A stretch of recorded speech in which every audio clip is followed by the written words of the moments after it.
You are listening to 95.7 FM WELT, Fort Wayne, Radioactive. The opinions and views expressed in the show are those of the hosts and guests only. They do not represent those of FreeThought Fort Wayne, WELT, or any other organization. Welcome to the Hoosier Humanist Hour, where we explore science, religion, culture, ethics, and community from the humanist perspective. Join us as we discuss those topics and more, free from the ideologies of religion and superstition.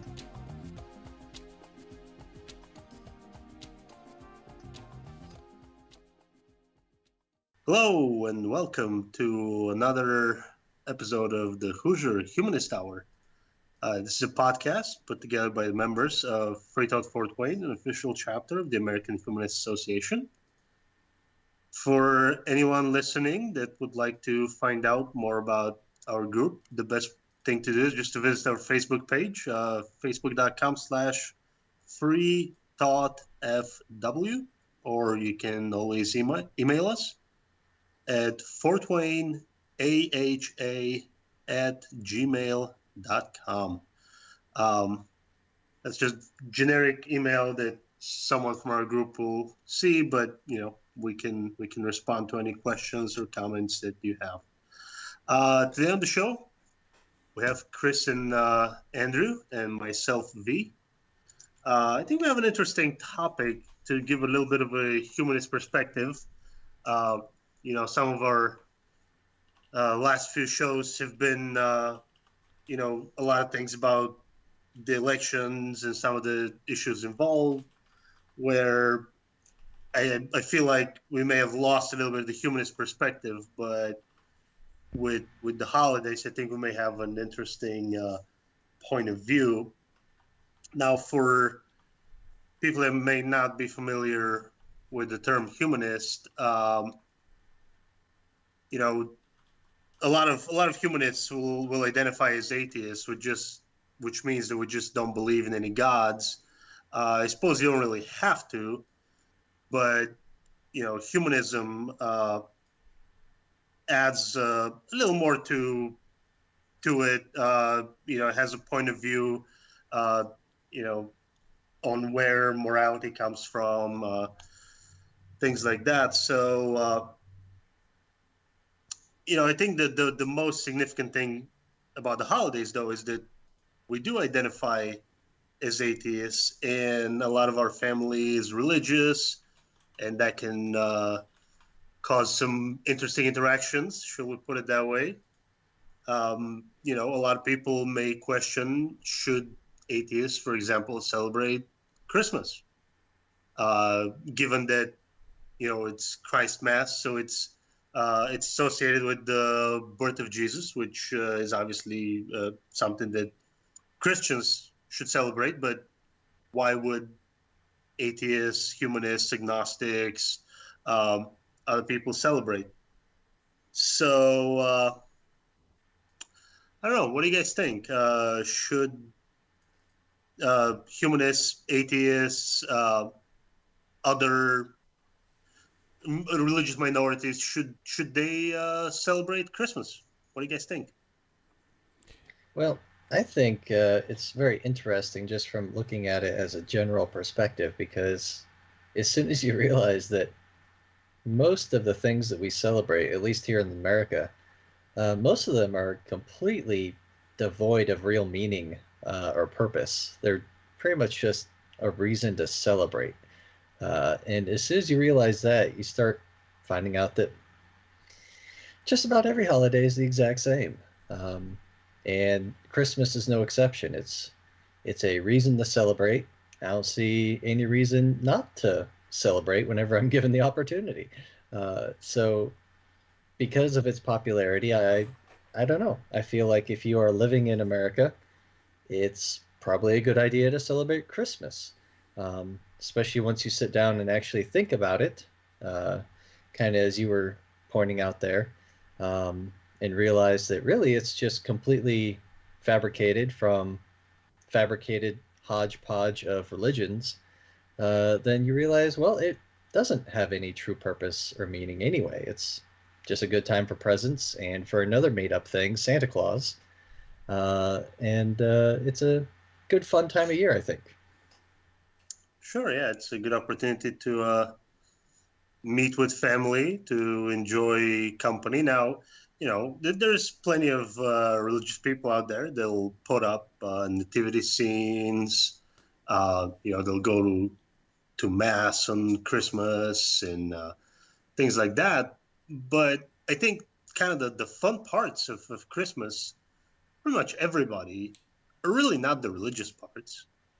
Nobody, I mean, maybe some people do, but I highly doubt that even majority of Christians wake up on Christmas and are excited about going to mass and celebrating the birth of Jesus. I think what most people are really excited about is getting up in the morning and tearing into those presents under the tree.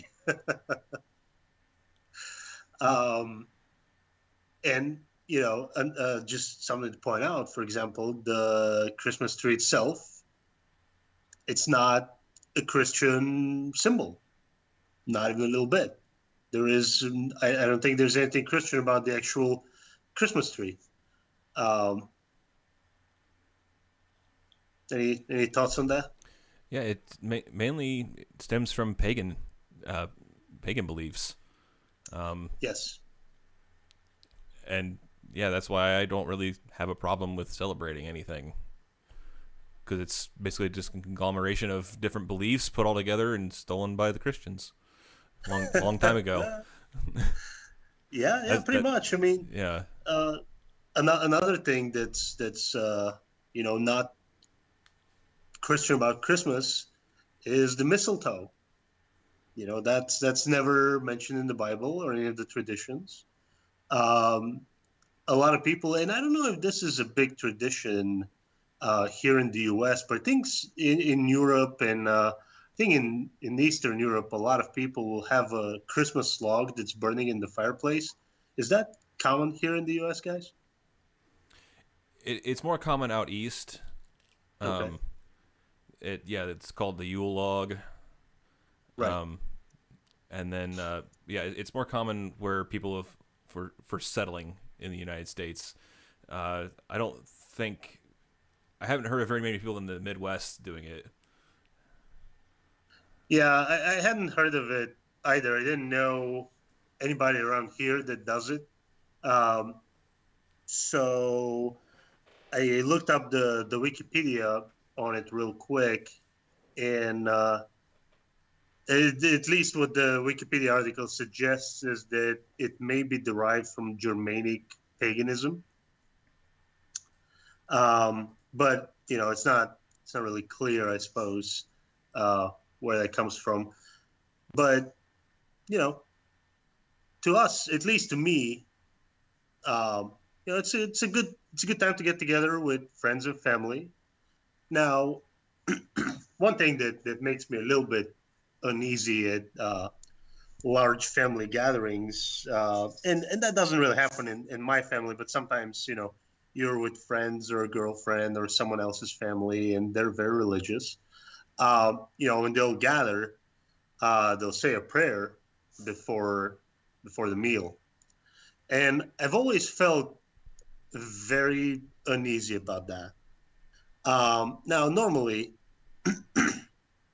what I would do is I just kind of sit on the table, and I won't say anything, but I'll be there. If people are holding hands, I'll hold hands.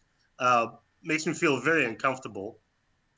But I'm not going to make a big scene where I'd leave the table or come back after they're done or something like that.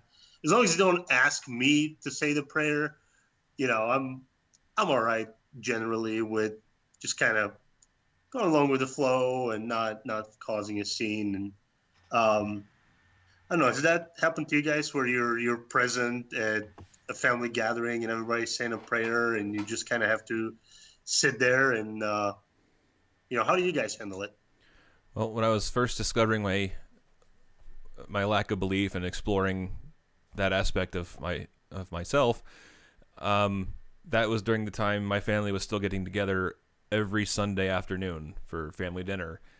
Wow. Yeah. And the first thing they would do when they sat down to eat was hold hands and pray.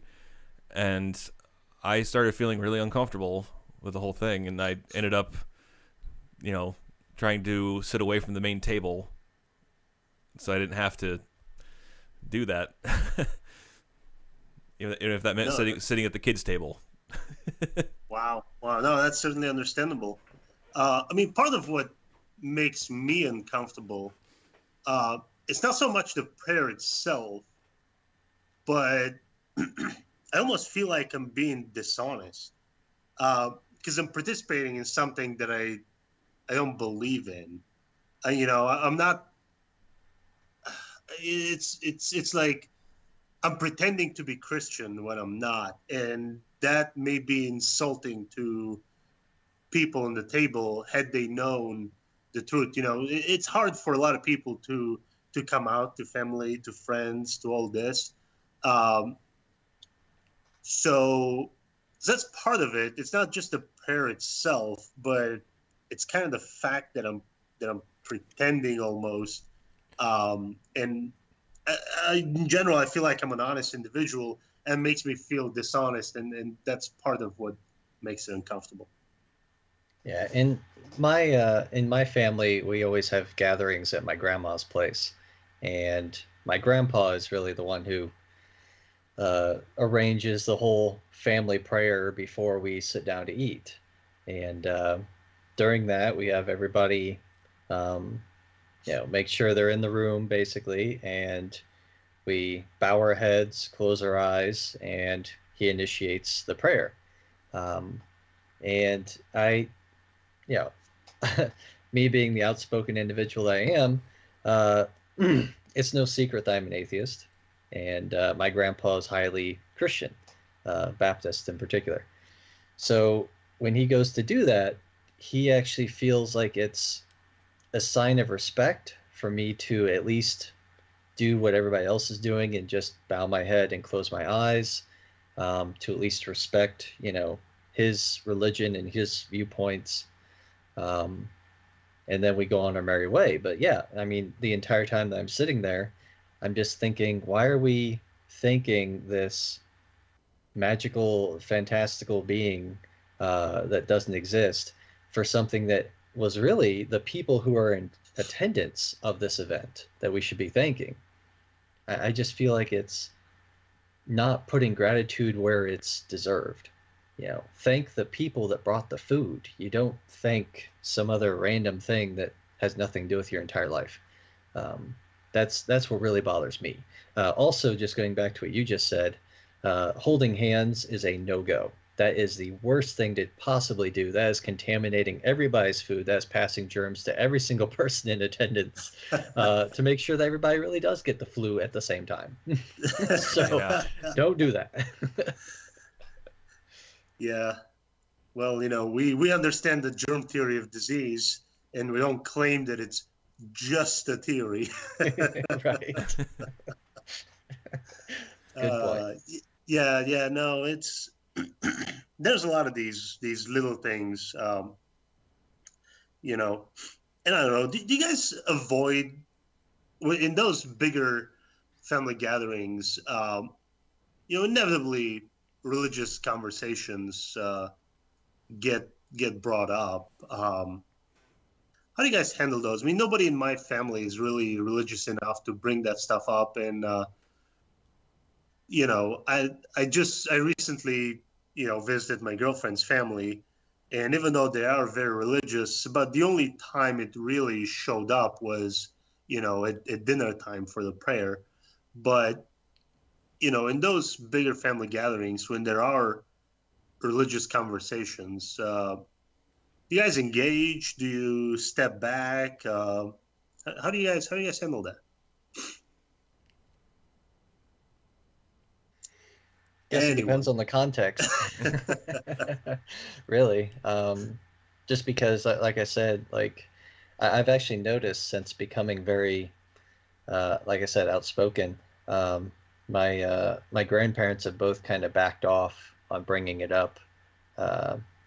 And so if they do happen to bring up something, I try to just let it slide. And because I can see it, they're actively trying not to start a fight or a heated discussion about something. So I do appreciate that level of respect and consideration they have for, my life views, so to speak. However, uh, people other than my grandparents bring things up, then it's a whole different playing field. And generally speaking, I will uh, attack the situation, so to speak, and engage in a discussion of some sort. Um, but once again, if it's just a simple minor thing that they bring up, yeah, I'll let it go.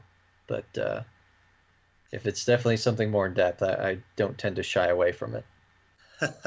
See, when I get involved in those kind of conversations, is if they try to uh, mention something about science and that involves religion. I mean, those things inevitably sometimes get spoken of in the same sentence, and I just try to correct the science and move on. Or I'll try to sometimes put myself kind of in the Christian shoes and try to understand more about where they're coming from and like um, how they see things. I try to ask more questions so that I avoid the spotlight from being put on me. That's my way of conflict avoidance, is to ask more questions and to just dance around Christian doctrine basically, and try to pick and choose from different doctrines. Maybe if I talk to a Catholic and I know something that's that Protestants believe different, I'll mention that and try to see how they handle all that stuff and how they explain it. And I don't know, just a suggestion out there for people that may be at the dinner table and uh, being uncomfortable about these religious conversations. Because let's admit it, there are a lot of closeted atheists out there, atheists, agnostics, humanists, whatever the label that people may use. And I was listening to a speech from David Silverman, who is the president of American Atheist. And man, I wish I could remember the exact percentage that he claimed, but he claimed a very large percentage of people in the country that are atheists, if you include all the closeted atheists. I mean, the official figure is in the low single digits, like about 3, 4, maybe 5%. But I think he was claiming as much as maybe like 20% of the uh, population of the U.S., or even higher. Maybe it was even 25, of being non-religious, maybe even atheist. So I don't know. There's inevitably people that they're going to come across those kind of conversations, and I've found that my approach works pretty well, where I just ask questions about doctrine, questions about ritual, questions about how they see this or how they see that. And it's not that I'm pretending to be interested in those things. I mean, I am interested in those things because, after all, that's those beliefs, those views, they motivate how people act. They inform me about how they view the world, what their morality is, what they find to be good and bad, and all kinds of stuff like that. So, I don't know, that's kind of my way of deflecting religious conversations. I am probably a little more open in one-on-ones, where I know that there's not going to be someone that overhears the conversation that I really don't want them to overhear conversation. You may have that one really, really religious family member, maybe a grandmother or someone that, kind of her whole life is wrapped around the church, and you don't necessarily want to, come out as atheist because she would think all kinds of crazy things. And, you're trying to maybe talk to your cousin, but she overhears it. So I don't know. That's kind of my approach to larger family gatherings, where you don't want your views to be necessarily noted. But yeah. Yeah, asking questions is great. I'm finding out the power of that more with time. It's just there's a certain point where I can't help myself. Oh, of course. Like the point where they start trying to tell me about biology, using religion, and Yeah. that's where we cross the line, and we find a very different Chris that really doesn't stand for such nonsense. To have somebody who doesn't even remotely have a degree in biology tell me about biology is ridiculous. And Yes. yes, I will call you out on that and stomp you into the ground. I'm sorry. That's that's my defensive mechanism, and I will not stand for it. No, Uh, that works. That works. Just don't be too mean to 'em. yeah, yeah, it kind of depends, I guess. I'm Yeah, trying to get nicer with age, I guess, but uh, yeah. yeah, we'll see how well that works out. Yeah, yeah. Well, Yeah, no, definitely asking questions. It gets them starting a conversation as opposed to starting an argument. Um, and it comes off as a little smoother of a slope, so to speak, when it comes to trickier subjects. But I guess part of my point when I question people along those lines is to discover where the flaws in their logic and reasoning are, and maybe even in their science and in their misunderstanding of science. Because if I can find out what the source of their misunderstanding is, then I have a chance of trying to remedy that problem from the ground up, so to speak, as opposed to just hitting somebody on the head and calling them stupid for believing in a god, that the Earth is 6,000 years old. Um, Try to actually start a line of questioning that gets to why they think it's 6,000 years old.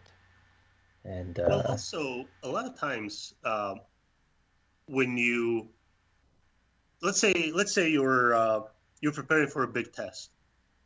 Uh, what I find helpful is if let's say I'm trying to learn some big some lesson, and I know that I'll need to apply that lesson on the test. If I try to explain that lesson to someone, it helps me to find where my holes in my understanding are. It helps me to go and read more on certain topics. It helps to reinforce all that. So I find that by asking questions of people, you are kind of making them do that explanation. You're making them dig in and actually think about why they believe what they believe. What is the source of what they believe? What do they actually believe? Because a lot of times, you if you ask someone something, they can answer it with a couple of words, but if you dig deeper, they may not have a deeper explanation of that question.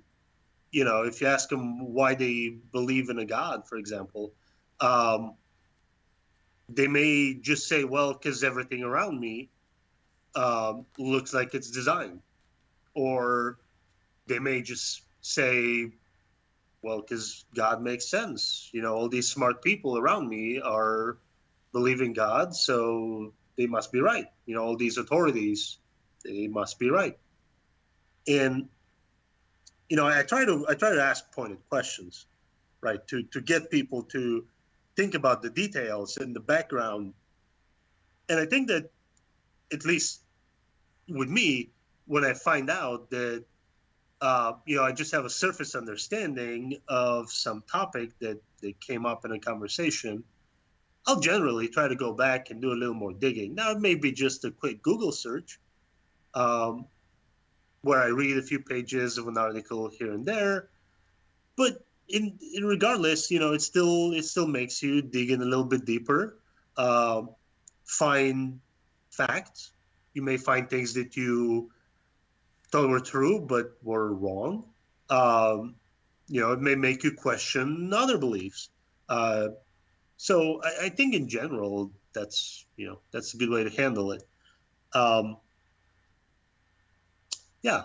Well, another holiday that's widely celebrated, um, and it is also a government holiday. I mean, I guess, okay. I try to think about it real quick about what are government holidays that are also Christian holidays, and the only ones I could think of were Easter and Christmas. Am I missing something? Are those the only two? I think so. Okay. That's surprising. I thought there would have been more than that. Okay. Well, anyways, I mean, we only have two, government holidays that are religious holidays. Uh, Now that does bother me a little bit because it does on the surface seems to cross the line between church and state separation. I mean, why should we uh, give days off to employees for a religious holiday? I mean, if it was a corporation, I wouldn't have a problem with that because it's a private business, and there's no laws for that there, as long as you don't discriminate against people of other religions. But for a government to have even two, even if it is just two uh, religious holidays, it does kind of bother me. Does that bother you guys? I mean, does it seem like it's an endorsement of religion? I think it's a great way to get people out buying presents and Easter eggs. I think I don't know, that's my take on it. Capitalism. Yeah. Oh man, that Because new pope. because No, go ahead. no, I was just saying because like I said before, it's because of such a fantasy factor alongside the religious factor. I really don't see any problem in keeping it one way or the other, whether we're all a bunch of atheists or whether we're all religious. I think that Easter and Christmas are just fun holidays to have off and have a good time. He'll take the day off. Have a Easter dinner and a Christmas dinner. I mean, I think that's good. That's good. Oh, good, good. Now, one thing I was going to mention, I used to work for a bigger corporation, and the way they did the holidays was where initially they had them on fixed days, but later on, one thing that I found very good of what they did is they separated. They had maybe 5 holidays that were fixed, and the rest of them you could take as days off whenever you want. Now, I don't remember if Easter and Christmas were the ones you could flex, or if those were some of the fixed ones. But I think like that's a good way to uh, maybe offer an out for people that are not religious, people that may be of other faiths, maybe Buddhists, Muslims, Hindus, whatever. Is if you make those holidays optional, and they can take a day off in another time when maybe their religion dictates that they should celebrate something. I was thinking for atheists, maybe we want to take Darwin's birthday off or Albert Einstein's. I think those are good people to celebrate. They've certainly given us a lot. There it is, the Darwin statue there. I think as a group, FreeThought Fort Wayne did celebrate Darwin's Day. And I don't know, I think it'd be a good idea for government and organizations when they celebrate religious holidays to give people an option to take those days off another time if they don't subscribe to that religion.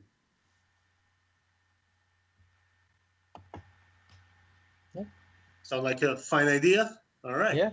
Yeah, sounds good. Yeah, because you're right. I mean, until we completely deal with religion, we kind of have to play fair, so to speak. Yeah. Now, one thing I did read, just kind of go back to Christmas, the gift giving in Europe that surrounds Christmas, apparently used to be for New Year's. People used to exchange gifts for New Year's, not for Christmas. And I think it was somewhere in the mid-ages, some kings and queens decided to start exchanging gifts for Christmas, and it slowly but surely kind of trickled through. And instead of people exchanging gifts um, for New Year's, they started exchanging gifts for Christmas. I thought that was an interesting thing. Another thing that I was going to mention was, and that may be just communism back in my home country, but in my ex-communist homeland, we didn't have Father Christmas, that delivered the gifts. Why am I spacing on the jolly big guy for Christmas? Santa Claus? Santa Claus, my goodness, how can I space on that? Yes, we didn't have Santa Claus. But we had, and it's hard to translate, but it'd be something like Father Ice. Okay. It's as close to it as I can translate it. And he brought the gifts on New Year's, not for Christmas. So, and for the most part, he was dressed identical, with the red clothes and the big white beard. But, they weren't exactly going hand in hand with religion at that time. So, they deliberately modified it to where, look, it's not for Christmas, it's for New Year's. That was an interesting fact there. What else? You guys got anything else for the holidays and the little bit of a humanist perspective on that? No. Nope. I know that there's a certain event coming up. That's for the holidays with this group. Yes. Anybody care to? Well, I think we can plug that as long as we can't make a call to action theoretically, so we can mention though what we do. So instead of a Christmas celebration, our group has a Festivus celebration. So we basically are going to get together. There's going to be a gift exchange. We're going to be at a restaurant, and we're going to have a whole lot of fun. If anybody wants to find out more, they can, as I mentioned in the beginning of the show, visit the FreeThought Facebook page and check out the events tab, and there should be a Festivus for the rest of us. And I was just going to look up something. Yes, this year it happens to be on December 9th that we celebrate Festivus. Now, I don't think we're going to have the customary beer poll because you're supposed to make a poll out of empty beer cans for Festivus. I don't think the restaurant's going to allow us to bring such an atrocity, but it would be fun. It would be fun to have. And for anybody else that's going to be celebrating Festivus sometime soon, happy Festivus.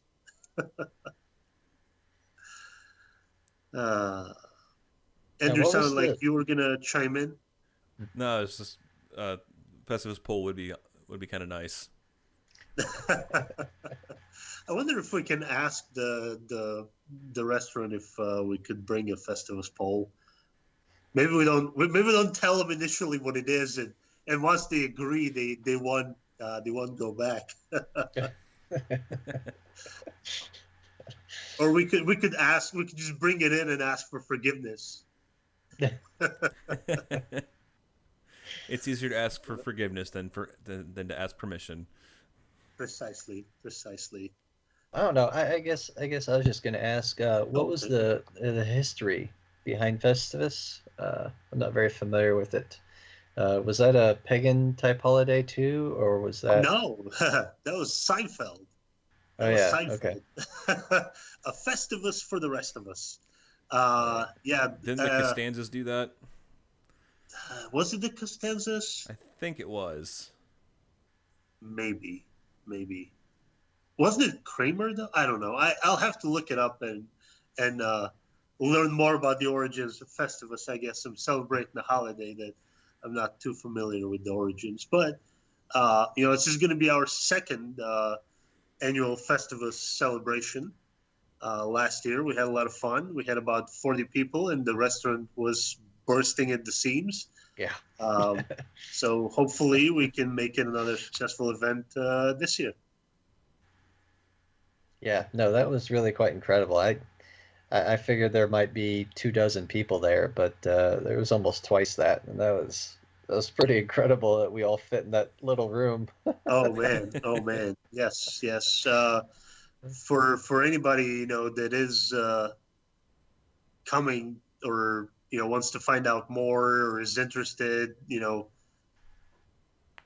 feel free to click the going button or the interested button or the like button on the event there. It'll help us plan things better.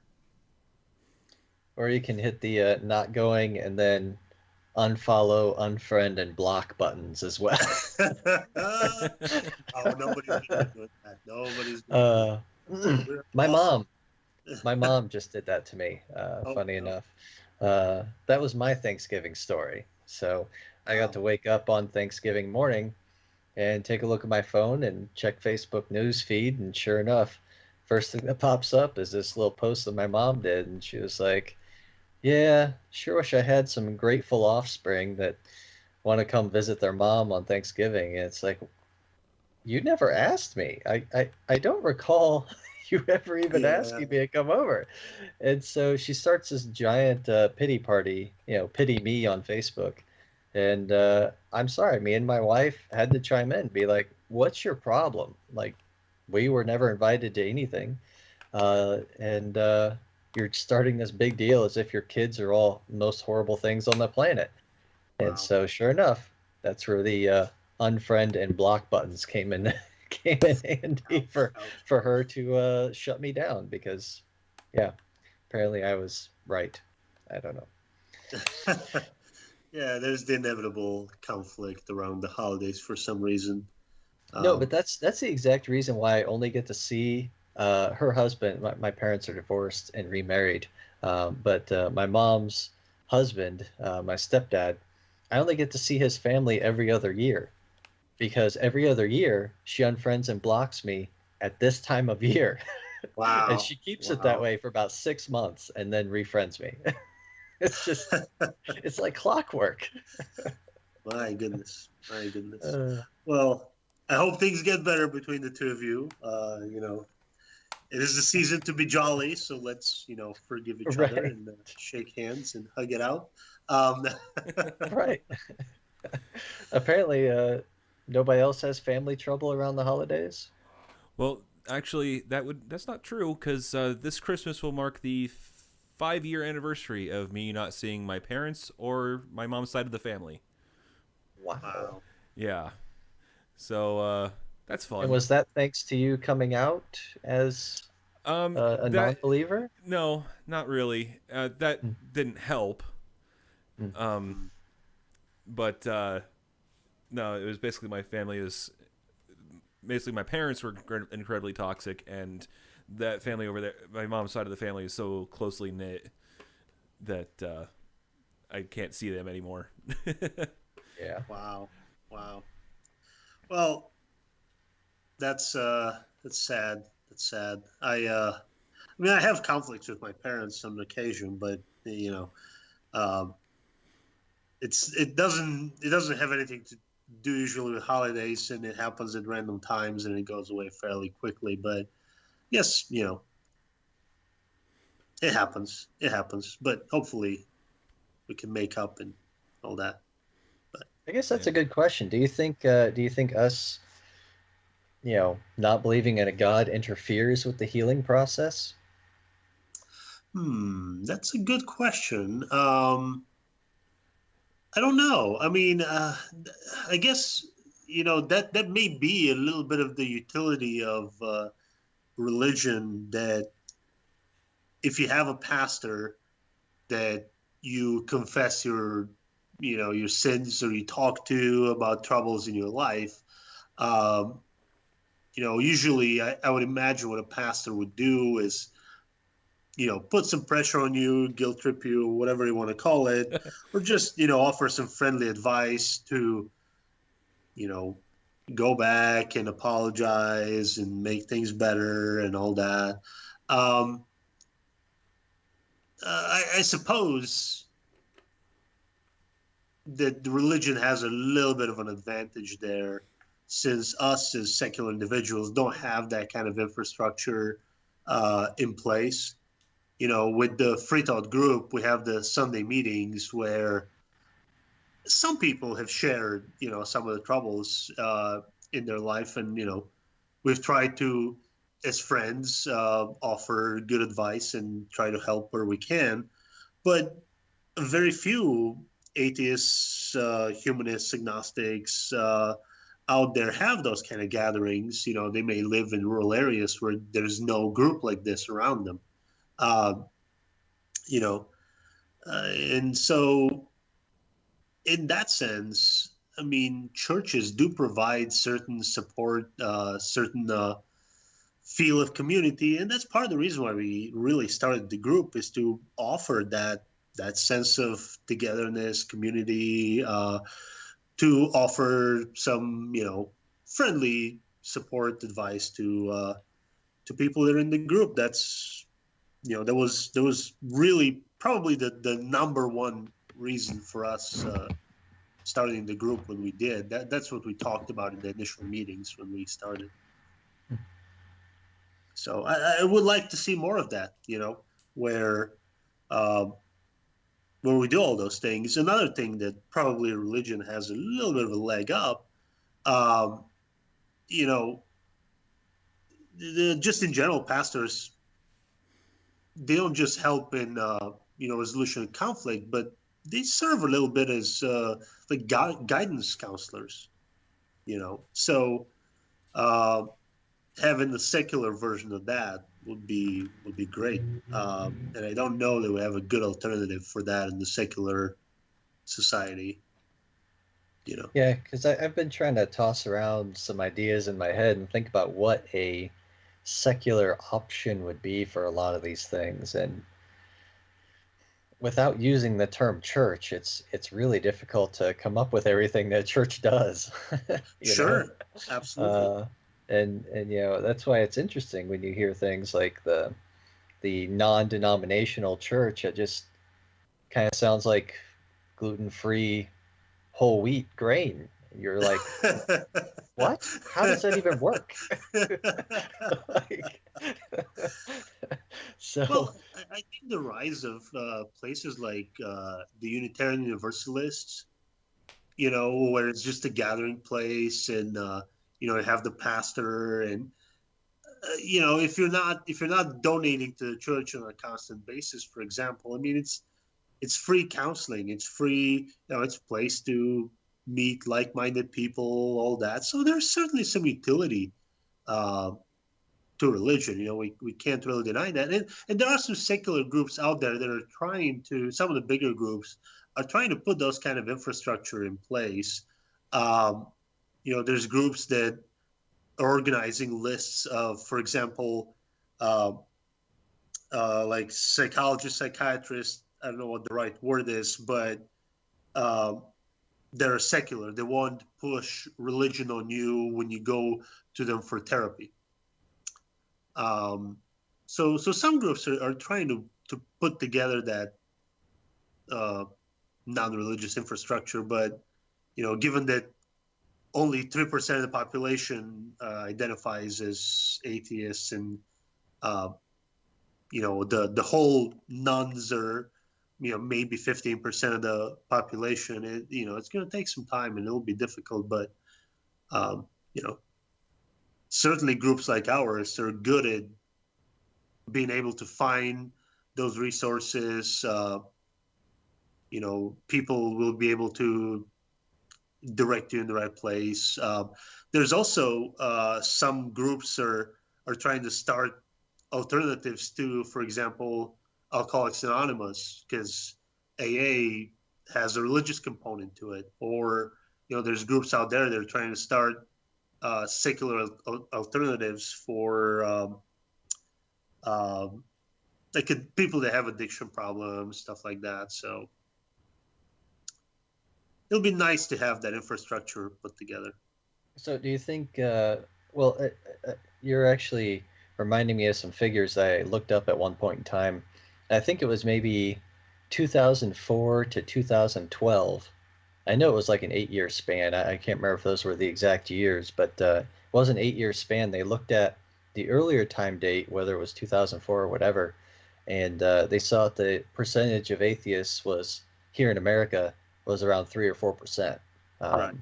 But then they looked at the later time date, whether that was 2012 or whatever, and saw that it had doubled in that time, which is pretty phenomenal that we're almost to the double digits. Yeah, yeah. Thinking about it from that Absolutely. perspective. Absolutely. So I guess what I'm hoping to see is to see that trend continue and for us to grow from such a small part of the population to where we actually start having substantial resources available and substantial following that we can start doing things that are more infrastructure, like what you're saying, have an actual secular hall or something like that, where you have secular resources that are more like counselors or psychiatrists that can fulfill some of the roles of a preacher. And then, like one of our own members in this group, a secular person to perform weddings, Sure. celebrant, I guess. Right. And I just think that if we start building things along those lines, that we can get there eventually. It's just you kind of need the people to be there in order to have the infrastructure to come into play. Well, one thing that I'm going to bring up since we're on that topic was I don't know if people remember. I think it was in Oklahoma, but most likely somewhere in Tornado Alley. There was this giant tornado that swept through this town, and I think it was Wolf Blitzer, but it was like a really famous, host, a TV host that was interviewing people on the street there, and he was talking to this woman, and she was describing how she just minutes before the tornado leveled her house, she was able to get out in her car and leave the place. And at the end, he asked her, does she thank God for sparing her life and the life of her kid? And on national television, this woman outed herself as an atheist. Nobody in her family knew. No one had a clue. So later on, there's a video on YouTube, and I'm not entirely certain who interviews her, but she's asked questions and she's answering, and she was talking about how literally like hours or the next day, there were people there from various churches helping, but they were organized. They all had the same T-shirt, so they all had, let's say it was a yellow T-shirt and it said Church of so and so, and there was multiple groups like that. So they're definitely very, very organized. The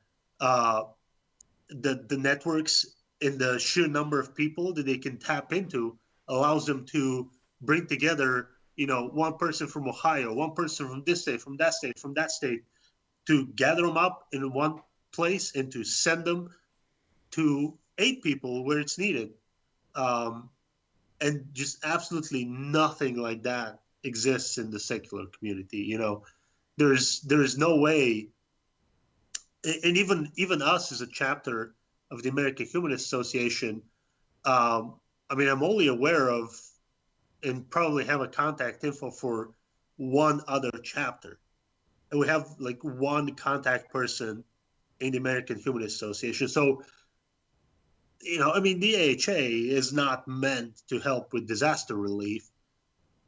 But, even with the existence of some of the secular, nationwide secular groups and things like that, that infrastructure is not there. And, it'd be nice if we can build it. And I think I was hearing that there are some things like that people are starting to talk about. There's some embryonic stage where they're just developing, but in general, it just does not exist. And it'll be great if we can build that. Well, okay, I don't know if you know the answer to this, but it would be interesting to see how many religious organizations there are here in Fort Wayne, the second largest city in Indiana, versus how many secular organizations, which I'm pretty sure the number is like 3. Yeah,